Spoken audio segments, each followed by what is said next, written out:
大家好，好高興又嚟到 CC Channel。咁今日同大家分享一下嘅嘢咧，就係關於帶小朋友去旅行啦。咁咧，今年夏天咧，啱啱就嚟小朋友要開學啦。咁啊，上幾個月嘅夏天咧嘅旅遊咧，我就因為 Covid 完咗啦，就好雀躍地帶小朋友去旅行啦。咁啊，由6月幾開始咧，就葡萄牙咧嘅假期已經開始咗噶啦。咁我哋由6月幾開始咧，就不停咁去旅行咧，去到差唔多9月嘅。咁啊，6月幾嘅時候咧，就去咗法國啦。咁啊，當我哋同啲家人咧去旅行啦，咁當然玩得好開心啦。咁點知咧去法國翻嚟嘅時候咧，就真係都幾慘痛嘅。咁啊，同大家分享下我哋嘅經驗啦。咁亦都學到好多嘢啦。而就最近咧，就啱啱去完咧，就Marrakesh 啦，咁啊應承咗帶啲小朋友去啦，咁啊非常之熱死10幾度，咁亦都學咗好多嘢嘅。咁第一件事咧，首先咧就同大家分享一下咧，我哋喺法國嘅經驗啦。咁啊回程嘅時候咧，就當我哋大概因為個班機咧係8點幾鐘嘅，咁啊夜晚8點幾鐘啦，咁大概中午3點幾嘅時候咧，就已經咧我收到一個 message 話我哋嘅班機咧係會 delay 嘅，咧就亦都在場啦。咁佢係就話哇，如果8點幾鐘班機再 delay 嘅話咧，就好牙煙嘅喎。因為我呢個即係真係對於機場唔係咁熟悉啦。原來咧佢都話咧，通常嘅機場咧最晚嘅班機都係midnight 啦嚇，半夜。若然再 delay 多幾個鐘嘅話咧，咁真係要小心喎。咁咧但係好可惜啦，我哋仍然要照去機場啦。咁就去到機場嘅時候咧，咁我哋check in 個行李嘅時候咧係冇問題嘅。咁我問個女士啦，我話但係咧即係喺我 Apps，即係我嗰陣時係即係飛EasyJet 嘅嗰啲廉價航空啦嚇。咁就我 Apps 上面話咧係將會幾個鐘頭 delay 嘅。3個鐘頭不等。咁啊個空中小姐咧就話冇事啊。你可以 check in 嘅 suitcase 㗎，即係你可以 check in 你嘅行李嘅，完全冇問題。咁我哋就 check in 咗啦，咁我就好開心，亦都即係舒咗一口氣啦。咁亦都過晒關㗎啦。咁啊等啊等，等到本身8點幾嘅班機咧，就突然間寫 delay 喎。咁啊，我心諗，哎呀，個心入邊一沉啦。等到咧即係10點幾咧都冇消息，等到11點幾時候咧，突然間咧就話有個機已經係 authorize 咗，即係有個機喺度不停咁閃。咁我哋就飛跑去嗰個機度啦。點知咧係另外一班機嘅喎，完完全全唔係我哋飛翻里斯本嘅機啦。咁啊，原來咧其實當日咧飛翻去里斯本咧係極少人嘅。我都睇到咧唔係咁多葡萄牙人啦，大部分人咧都係翻英國嘅。咁始終里斯本係一個細嘅城市、細嘅國家啦。咁葡萄牙都唔係咁多人話會去法國啦，可能亦都唔係話日日都有班機。我真係11點幾啦，咁突然間有個 announcement 就話你個班機係被取消嘅。咁啊當然啦係好震驚啦。咁始終咧即係同小朋友旅行咧。咁啊，即刻就打電話俾我叔叔啦，因為佢仍然住喺間酒店，因為佢哋咧就逗留多幾日嘅。咁問可唔可以有多間房啦？咁點知咧已經咧到嗰個時間咧係冇房噶啦。咁咧仲要面臨咧嗰個 weekend 咧係佢哋有個所謂嘅鐵人賽啊，喺 Cannes 有個大嘅運動比賽啦，就缺乏酒店嘅。咁啊，即係沮喪之餘咧，亦都即係要收拾心情，究竟要點做啦？咁啊學到嘅嘢就真係要冷戰，即係冷靜地應對啦。咁啊情況咧就變得突然間好混亂。機場工作人員通知我哋嘅時候咧，就話，亦都冇原因啦，又冇話技術問題啦，亦都冇任何原因咧，就話我哋航班係取消咗。咁啊，非常之震驚同埋困惑啦。大部分人咧喺度不停咁追索啦，究竟係可以點做啦？好多人咧係問咧點樣可以攞翻啲錢嘅。咁咧就即係企咗喺度啦。其實我第一件事啦，我喺度已經即係好似我叔叔話齋啦，即係半夜咧就通常係冇機㗎啦。咁我係已經諗咧，如果 cancel 嘅話，亦都今晚飛唔到啦，亦都可能聽日都唔知飛唔飛到。咁嗰陣時咧，我係嗰一日咧係禮拜五嚟嘅，第二日就係禮拜六㗎咯喎。咁我哋就冇辦法啦，就即刻咧我就上網喺度查究竟有冇機啦。咁亦都咧揾朋友咧，就喺另外一個即係電腦上面揾啦。咁原來咧，我周遭身邊嘅所有人咧都係做同一件事咯，就係揾緊有冇下一班機。下一班機咧EasyJet offer 到俾我嘅咧就係有啦，喺 Apps 度咧我收到個信息咧就話佢 offer 個另外一班機俾我，咁即係聽日即係第二日嘅禮拜六去上機啦。咁而係要個機程咧係要10個鐘嘅，因為咧即係我頭先講過啦，唔係咁多人去里斯本啊嘅方法咧就叫做 alternative flight，就係俾你咧聽日去坐班機去英國，然之後英國再翻去里斯本，咁而成個行程咧要10個鐘。咁我當然咧就拒絕咗啦，因為10個鐘咧同小朋友去咁樣旅行法咧真係好辛苦噶嘛。咁我亦都覺得咧真係好委屈啦。咁有個工作人員女士啦，佢就話我完完全全唔係幫 EasyJet 做嘢嘅，咁佢就只不過咧喺嗰度幫人即係去安撫佢哋啦，咁亦都係解答一啲嘅問題啦。咁佢講咗有幾個 tips 俾我聽咧，其實到後尾咧原來都好有幫助嘅。大部分人咧就好不安啦，不停咁即係投訴啦。咁佢就話咧我唔係幫 EasyJet 做嘢嘅，但我可以話俾你聽咧，你一定要咧如果佢俾一個 offer 你咧係你唔中意嘅話咧，例如我咁嘅case 啦，即係10個鐘嘅旅程嘅話咧，你要 reject 佢，你要唔要呢個 offer？咁而咧就買另外一間航空嘅機票，到你翻到屋企啦，你先至咧claim 翻啲錢。咁我話係得唔得㗎？可唔可以 claim 到㗎？佢話一定，佢嘅經驗係得嘅。咁咧我亦都冇辦法啦，只可以 book 間酒店啦。咁咧就好可笑嘅 point 咧，就係我 book 到嘅酒店咧，竟然咧亦都係EasyJet 嘅航空嘅酒店嘅轄下酒店航空轄下嘅酒店嚟嘅。咁同佢哋話係冇相關啦，但係同一間名咧，亦都同一個 group 啦，同一個組織啦。咁咧我哋起碼舒服啦間酒店，亦都係efficient 啦，即係可以好快咁去 check in 啊。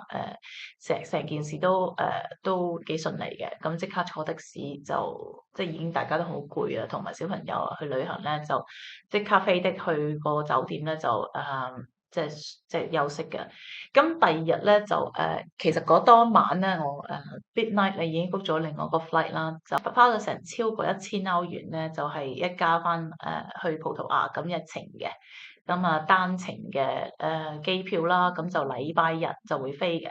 咁我亦都有心理準備咧，就我唔想再即係花錢喺 EasyJet 度啦，因為我都好驚咧佢嗰個航空咧，亦都航程係會再 cancel，即係亦都好驚咧，即係個航程會再取消啦。咁就真係唔想再咁樣落去。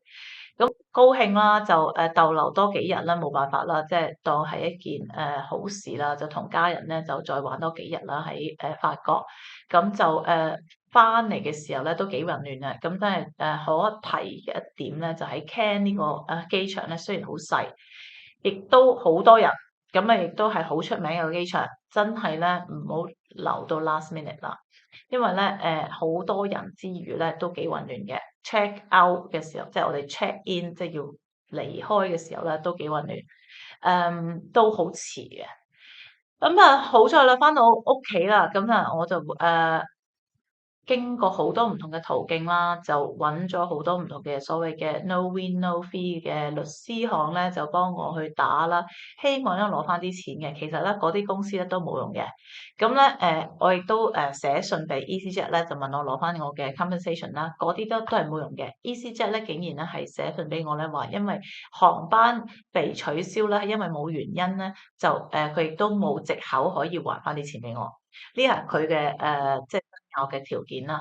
咁我亦都覺得好 shocking 嘅。咁後尾咧我就記得起咧，個工作人員同我講過咧，佢話有一個 link 咧，你喺 EasyJet 度可以 claim 你 expenses 嘅，而唔係話去投訴你嘅航班 delay。咁我就去到呢個 link 度咧，就可以 claim expenses 之餘咧，亦都真係可以寫到咧係你個航班被取消啦。我搏一搏嘅心態咁做啦。其實我所有嘅門路都做啦。咁點知咧，真係好慶幸喎！大概1個月之後咧，佢真係打翻啲錢俾我喎。咁就係包咗我個機票同埋住宿，即係真係淨係個酒店嘅費用啦。其他我都 claim 唔到啦，因為我都算啦，我真係咁啊另外一個經驗咧，就同大家分享啦，就係去 Marrakesh 啦。咁其實咧，我都唔知點解我咧，好似次次咧同機場好有緣咁啊。咁咧呢次咧，今個夏天咁樣去旅行法咧，我對於里斯本嘅機場咧係完全非常之熟悉啦。啱啱唔記得咗同大家分享嘅咧，就係喺翻嚟嘅時候咧，佢係唔見咗我嘅行李嘅。咁唔見咗你嘅行李咧，係應該點做咧？其實我對呢件事咧非常之熟悉啦，因為老實講啦，里斯本嘅機場咧係非常之混亂嘅，尤其是咧你嘅行李。唔見你嘅行李咧係經常發生嘅事。即係運輸帶咧到接嘅時候咧，就點知去咗咧第4個運輸帶咧，呢個非常之唔奇嘅。咁所以咧真係咧要 check 一 check 所有嘅運輸帶咧有冇你個行李嘅，到最尾。咁佢哋真係唔見咗我哋行李啦。咁亦都我去排隊啦。咁亦都佢話你要填個 form 啦。咁我就話咁有啲咩方法，即係有啲咩法子我可以知道我行李喺邊啊？